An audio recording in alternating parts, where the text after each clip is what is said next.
80-year-old Khalida Zia, Bangladesh's first woman prime minister, died today after a prolonged illness. Her death comes at a time even as her son Tariq Rahman, who was in exile for over 17 years, returned to Dhaka as the acting chairman of Bangladesh Nationalist Party.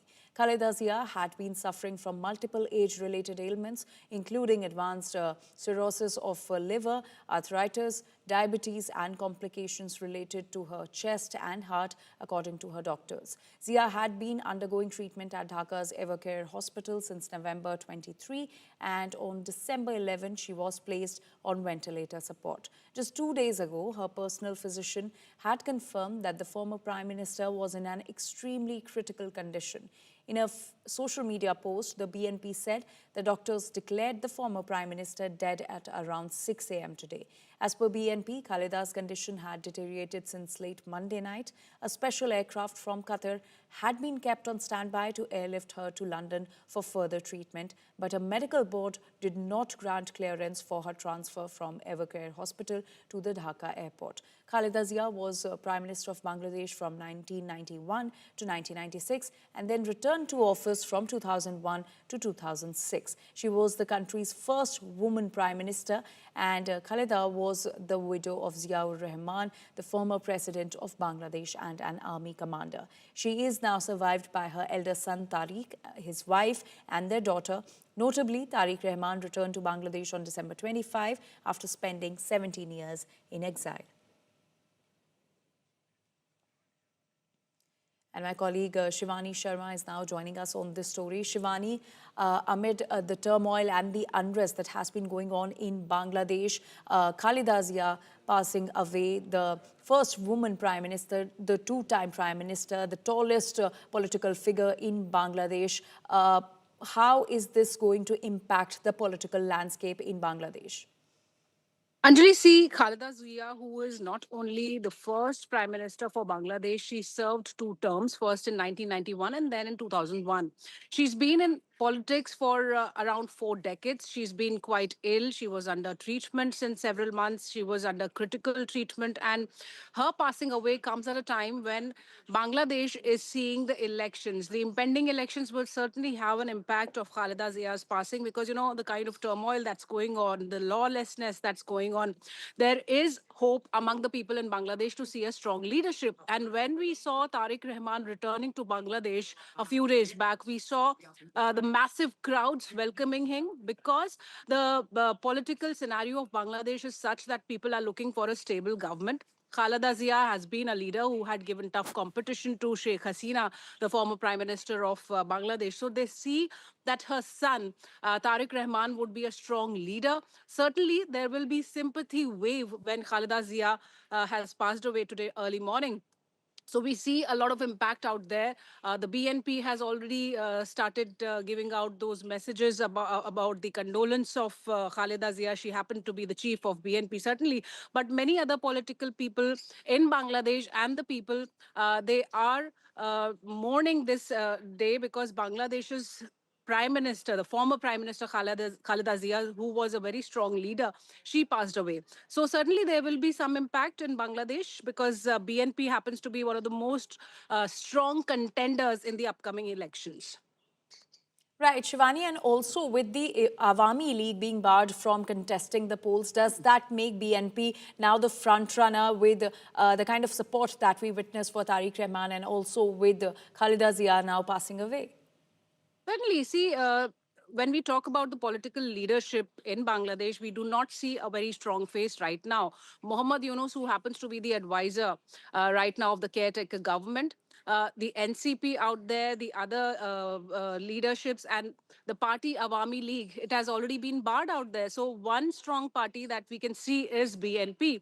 Tariq Rahman, who had returned to Bangladesh after 17 years of exile in London, the kind of support he received on the streets of Bangladesh, the kind of crowd, massive crowd that gathered to welcome him, that shows that there is some kind of hope and support for the BNP that happens to be one of the major political contender in the upcoming election. Certainly, there was a movement in 2024 to oust Sheikh Hasina, but then the parties that were involved in that movement seem to be divided. They are not that strong as BNP. Awami League is not there. Awami League used to be one of the very strong competitor of the BNP, but now in the absence of Awami League, certainly BNP will get that advantage, and Khaleda Zia, not only the former prime minister, but also the chief of BNP, she passes away, her son returning right a few days before her passing away. So all this, the timing is quite important, Anjali. We need to understand that. The chaos that's happening, the turmoil that's happening, people looking for a stable government in Bangladesh, fair politics there. So certainly BNP is going to get that advantage, and Khaleda Zia remained in power for 2 terms. So her passing away will also have a sympathy wave on the upcoming elections. Right, Shivani, and can we also expect the Awami League to give back channel support to the BNP since it is barred from contesting these elections? See, we'll have to wait and watch because this is just an evolving situation in Bangladesh. When it comes to Awami League, the kind of movement we saw out there, the kind of protests that happened, and Sheikh Hasina had to flee the country, save her life. Today, once again, when the politics is being, there's a move to stabilize the politics in Bangladesh, and there are fractions among multiple other parties that ousted Awami League. So there can be talks, but yes, we have to wait and watch because it's also a fact, Anjali, that BNP and Awami League have been competitors. They've been contesting each other in the election. Sheikh Hasina and Khaleda Zia, they were rivals in the politics of Bangladesh. So we have to see what comes next for Bangladesh. But certainly, Awami League will attempt to enter from the back channel. They will attempt to have a stable government in Bangladesh. And for that matter, we've also seen fractions amongst the political parties that other than the BNP in Bangladesh. So a lot is evolving in Bangladesh. The situation remains quite fluid out there. We have to see what the people in Bangladesh choose, BNP or the other small parties out there. So we are looking forward to the elections, but certainly, as I was saying, that there would be a strong impact of Begum Khaleda Zia's passing away out there and her son returning. We've already seen that crowd, the massive support for him in Bangladesh. And now we have to see whether it translates or converts into the election when it comes in Bangladesh. Right, Shivani, and also what do you think of the evolving ties with India? Will this have an impact on the BNP's ties with India? Because Khaleda Zia is not known to have really friendly ties with India, but with her passing away and now Tariq Rahman taking over the party, can this lead to a new dawn for BNP's ties with India? See, Anjali, what we are seeing right now in Bangladesh since last 1.5 year is complete lawlessness. There's no system out there. We've been seeing atrocities against Hindus, against Indians, and anti-India rhetoric is being drawn out there. There are radical elements that are trying to combine themselves in the protests that are happening, trying to get in that picture.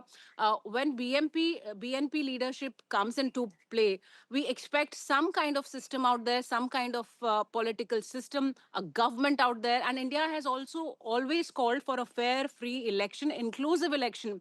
The other day, Ministry of External Affairs spokesperson was holding a press conference. He was asked several questions about Bangladesh, the impact of BNP coming into power or Tariq Rahman returning to Bangladesh and the impact with India. He said that we believe in inclusive, fair, free elections. Inclusive means that all the parties should get equal participation. Awami League has been banned and barred from contesting elections, but certainly any kind of system that comes into play will be good for India, and India always wants peace in the neighborhood. Absolutely. Shivani, do stay with us.